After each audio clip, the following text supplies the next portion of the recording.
Hello friend, स्वागत है आप सभी का। तो चूँकि आज जो है तो आज मैथ का आपका पहला टॉपिक आपका रहेगा नंबर सिस्टम। तो जो कि आज जो है तो आज केवल यहाँ पे संख्याओं के बारे में बताएंगे कि प्राकृतिक संख्याएं क्या होती हैं, सम संख्याएं क्या होती हैं, विषम संख्याएं क्या होती हैं, भाज्य संख्याएं क्या होती हैं और अभाज्य संख्याएं क्या होती हैं, परिमेय संख्या क्या होती है, अपरिमेय संख्या क्या होती है। सारी बातें आज इसी वीडियो में यहाँ पे बात की जाएगी और एकदम बेसिक से लेकर के लेवल तक आप लोगों को यहाँ पे क्वेश्चन कराएंगे जो हर एक एग्जाम में आपके यहाँ पे पूछे भी जाते हैं। तो सभी स्टूडेंट, सभी साथी इस वीडियो को बहुत अच्छे के साथ यहाँ पे रीड करेंगे, क्योंकि आपको पता है कि संख्याओं पर आधारित यहाँ से कई क्वेश्चन आपके एग्जाम में यहाँ पर आ भी जाते हैं। सीधे सीधे क्वेश्चन यहाँ पे पूछ लिया जाता है, ठीक है। तो अब सबसे पहले बात यहाँ पे आपके आती है प्राकृतिक संख्याएं। तो अगर मेरे भाई अगर प्राकृतिक संख्याएं अगर पूछे अगर जाएं कि प्राकृतिक संख्याएं क्या होती हैं, तो ये आपको पता होना चाहिए कि पहले तो आप ये चीज़ समझेंगे कि संख्याएं जो हैं आप देखेंगे तो आपको पता है, अगर गणित में अगर पूछा जाए कि अंक कितने होते हैं तो आप क्या होता होगा कि आपके वहाँ पे टोटल जो है तो टोटल आपके 10 अंक होते हैं, क्योंकि 0 आएगा ना, फिर आपका क्या 1 आ जाएगा, फिर 2 आ जाएगा, फिर 3, फिर 4 आ जाएगा, फिर आपका क्या 5, 6, 7, 8, 9 और कितना ना 9। अब क्योंकि आप इसमें अंक अगर गिनेंगे 0 से 9 तक अगर मेरे भाई अगर जाएंगे तो वहाँ पे आपके कितने हो जाएंगे, 10 हो जाएंगे, ठीक है। तो अब आपको पता है कि प्राकृतिक संख्या की बात आई है, तो प्राकृतिक संख्या तो ऐसी संख्याएं जिनकी सहायता से अगर वस्तुओं की अगर गिनती अगर की जाएगी वो किस प्रकार की संख्या कहलाएंगी, वो आपकी जो होंगी तो वो आपकी प्राकृतिक संख्याएं कहलाएंगी, ठीक है। तो ये आप लोग यहाँ पे याद रखेंगे कि अगर जिनकी अगर सहायता से अगर वस्तुओं की अगर गिनती अगर की जाएंगी तो वो जितनी भी आपकी संख्याएं जो होंगी तो सभी सभी प्राकृतिक संख्या कहलाएंगी। अब वस्तुओं की अगर गिनती अगर की जाती है तो 0 से तो होती नहीं है, हमेशा उसकी जो गिनती अगर की जाएगी तो 0 के बाद वाले अंक से की जाएगी, ठीक है। तो आप देखेंगे जैसे मैं अगर यहाँ पे अगर लिख देते 1, 2, 3, 4 डॉट डॉट ये कहाँ तक जाएगा, आदि तक, ठीक है। तो ये जितनी भी आपकी संख्याएं जो होंगी ये सभी आपकी किस प्रकार की संख्या कहलाएंगी, तो ये आपके प्राकृतिक संख्याएं कहलाएंगी, ठीक है। तो 1 से लेकर के अनंत तक की जितनी भी संख्याएं होंगी वो सभी प्राकृतिक संख्याएं कहलाएंगी, या जिनकी सहायता से वस्तुओं को गिनती की जाएंगी वो भी क्या आपके कहलाएंगे, प्राकृतिक संख्या कहलाएंगे। अब अगर इसी में अगर पूछ अगर लिया जाए कि सबसे छोटी प्राकृतिक संख्या, अगर इसी में अगर पूछा अगर जाए कि सबसे छोटी प्राकृतिक संख्या कौन सी होगी, तब आपको आंसर क्या देना है, 1 देना है, ठीक है। अगर सबसे छोटी प्राकृतिक संख्या अगर इसमें अगर पूछा अगर जाएगा कि इसमें सबसे छोटी प्राकृतिक संख्या कौन सी होती है तो 1। ये बात आप लोगों के यहाँ पे बात एकदम आपकी भाई समझ में आगे होगी। चलिए अब यहाँ पे आगे बढ़ते हैं। तो अब अगली बात यहाँ पे आती है पूर्ण संख्या मेरे भाई, ठीक है। तो पूर्ण संख्याएं क्या होती हैं ये चीज़ समझेंगे, ठीक है। तो अब बात किसकी आगे, पूर्ण संख्या। तो प्राकृतिक संख्या क्या थी, 1 से अनंत तक की जितनी भी संख्याएं थी वो सभी संख्या आपके प्राकृतिक संख्या कहलाती थी। लेकिन अगर उन्हीं अब यहाँ पे देखो, अब उसी से आपको यहाँ पे रिलेट करा कि प्राकृतिक संख्या का मतलब क्या कि 1 से लेकर के कहाँ तक, अनंत तक ना, आदि तक, ठीक है। 1 से लेकर के आदि तक की जितनी संख्या होती थी वो सभी आपके प्राकृतिक संख्या। लेकिन अब इसी प्राकृतिक संख्या में अगर किसको मिला लिया जाए, एकदम सिंपल सी बात, जब 0 को अगर मिला लिया जाएगा इसी प्राकृतिक संख्या में तो वो किस प्रकार की संख्या बन जाएगी, पूर्ण संख्या। तो इससे 0 हो जाएगा, 1 हो जाएगा, 2 हो जाएगा, 3 हो जाएगा, डॉट डॉट आदि तक, ठीक है। तो ये जितनी भी आपकी संख्याएं होंगी ये सभी आपकी संख्याएं किस प्रकार कहलाएंगे, पूर्ण संख्या। तो ये चीज़ याद रखेंगे कि 0 से अनंत तक की सभी संख्याएं पूर्ण संख्याएं, 1 से अनंत तक की सभी संख्याएं प्राकृतिक संख्या। एकदम बात यहाँ पे आपकी क्लियर होगी, ठीक है। अगर इसी में अगर पूछा अगर जाता है कि सबसे छोटी पूर्ण संख्या क्या है, तब आपको आंसर क्या बताना है, 0 बताना। अगर सबसे छोटी प्राकृतिक संख्या अगर पूछी जाती तब आपको आंसर 1 देना है। लेकिन अगर सबसे छोटी अगर पूर्ण संख्या अगर पूछी जाएगी तब आपको आंसर वहाँ पे जो देना है तो आपको क्या आंसर देना, 0 आंसर यहाँ पे देना है। चलिए यहाँ तक आपको कोई भी दिक्कत नहीं होगी।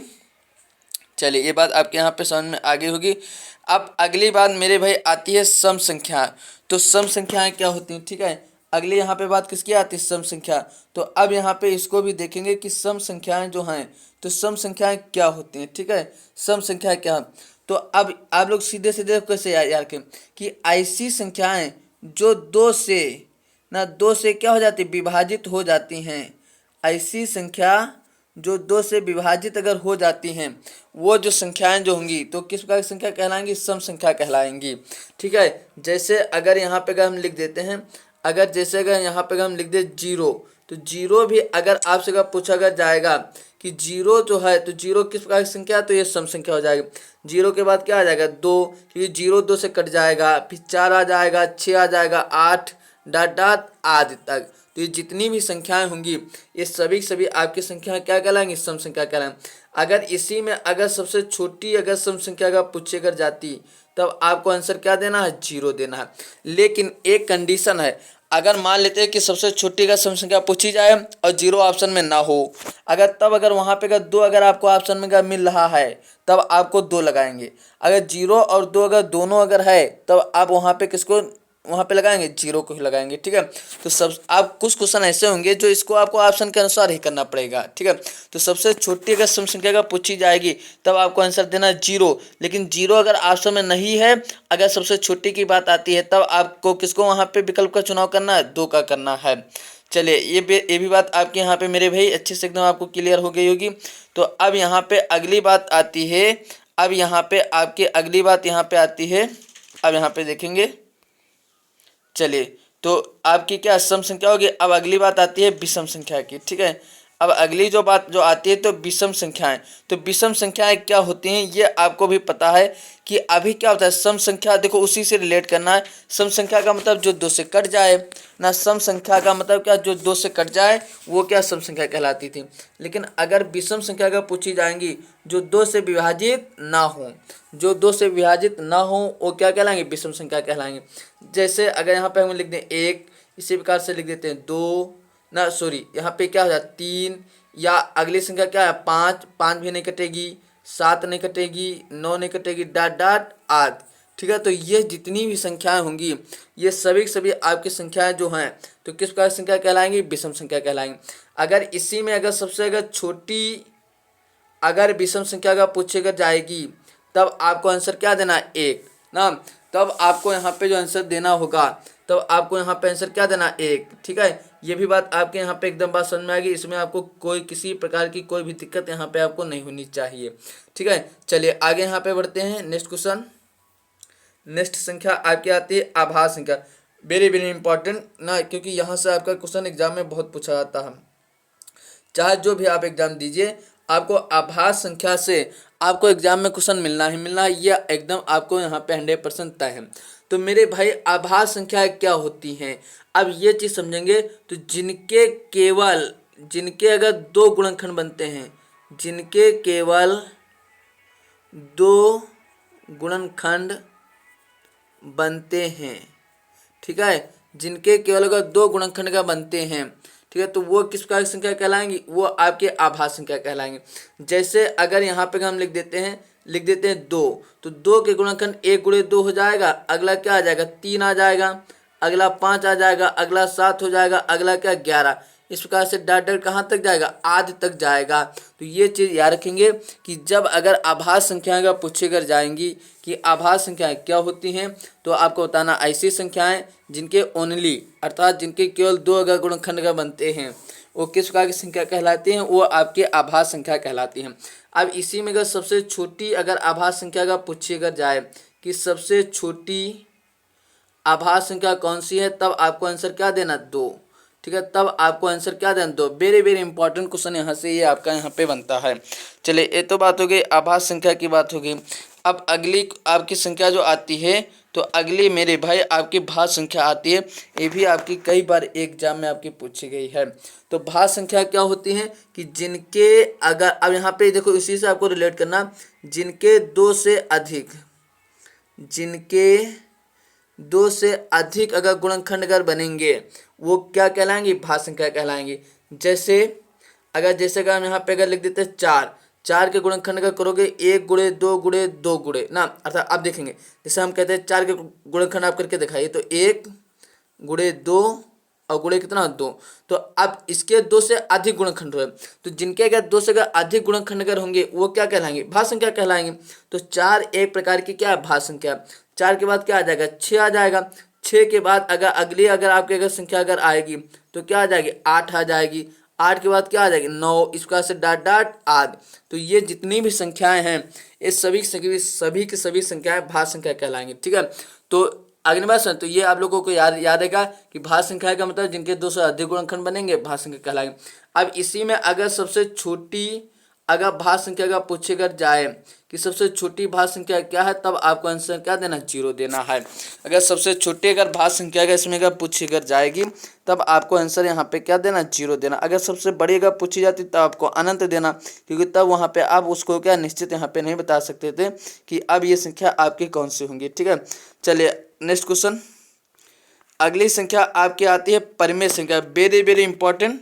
ठीक है, चलिए अब देखेंगे। तो अब मेरे भाई आपको पता है कि परिमेय संख्याएं क्या होती हैं।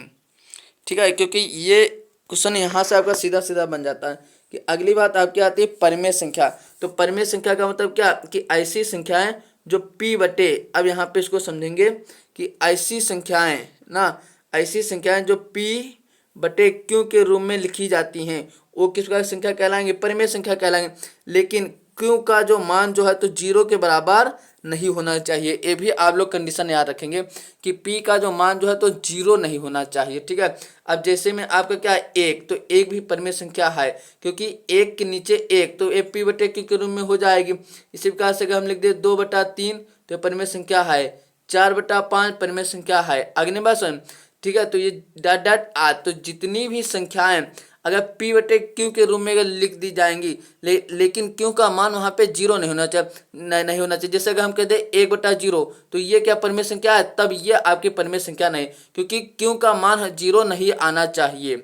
अगली बात सुन, क्योंकि q का मान जो है तो 0 नहीं आना चाहिए। ठीक है, तो ये आपकी परिमेय संख्या नहीं होगी। बस ऐसी संख्याएं जो p बटे q के रूप में लिखी जाए लेकिन q का मान वहाँ पे 0 नहीं होना चाहिए, लेकिन q का मान 0 के बराबर नहीं होना चाहिए, तो वो जो संख्याएं जो होंगी तो किस प्रकार की संख्या कहलाएंगी, परिमेय संख्या आपकी कहलाएंगी। चलिए अगली बात सुन, तो ये आपकी बात यहाँ पे क्लियर हो गई होगी। चलिए, तो ये आज आपकी ये पहली क्लास थी, एकदम बेसिक क्लास थी, संख्याओं पर आधारित क्लास थी, क्योंकि आपको पता है कि ऐसे क्वेश्चन जो है तो आपके वहाँ पे एग्जाम में पूछे जाते हैं, सीधे सीधे संख्याओं पर आधारित एक क्वेश्चन आपके पूछ भी लिए जाते हैं।